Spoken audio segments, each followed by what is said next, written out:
Hi friends, welcome to Hara's Little Kitchen.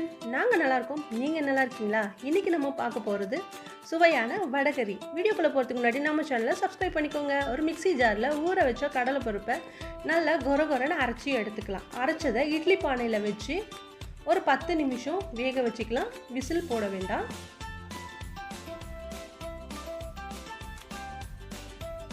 வேக வச்சு அதை வேறு பாத்திரத்தில் மாற்றி நல்லா பொடிச்சிக்கலாம்.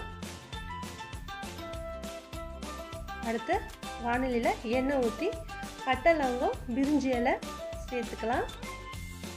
கருவேப்பிலை 2 பச்சை மிளகாவை கீரி இதோட சேர்த்து ஒரு பெரிய சைஸ் வெங்காயத்தை நீட்டாக கட் பண்ணி வச்சுருக்கேன், அதையும் இதோட சேர்த்துக்கலாம். சேர்த்து நல்லா வதக்கிக்கணும். அடுத்து வச்சுருக்க தக்காளியை இதோட சேர்த்து நல்லா வதக்கிக்கலாம். வெங்காயம் தக்காளி நல்லா வதங்கிருச்சு. இப்போ இஞ்சி பூண்டு தட்டி போட்டுக்கலாம். இது தட்டி தான் போடணும்னு அவசியம் இல்லை, நான் தட்டி போட்டிருக்கேன், நீங்கள் பேஸ்ட்டு கூட சேர்த்துக்கலாம். அடுத்து இந்த டிஷ்க்கு தேவையான மசாலா மஞ்சப்பொடி, சோம்புத்தூள், மிளகாய்த்தூள், உப்பு சேர்த்து மசாலா பச்சை வாடை போகிற வரைக்கும் நல்லா வதக்கிக்கலாம். அடுத்து கொஞ்சமாக தண்ணி சேர்த்து தண்ணி நல்லா கொதிக்கட்டும். ஒரு 2 நிமிஷம் நல்லா கொதிக்கட்டும்.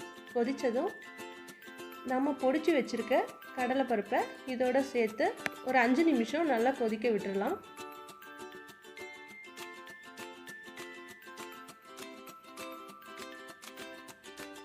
கொத்தமல்லி தூவி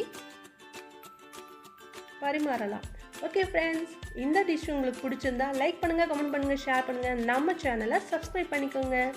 தேங்க்யூ ஃபார் வாட்சிங். Have a good day.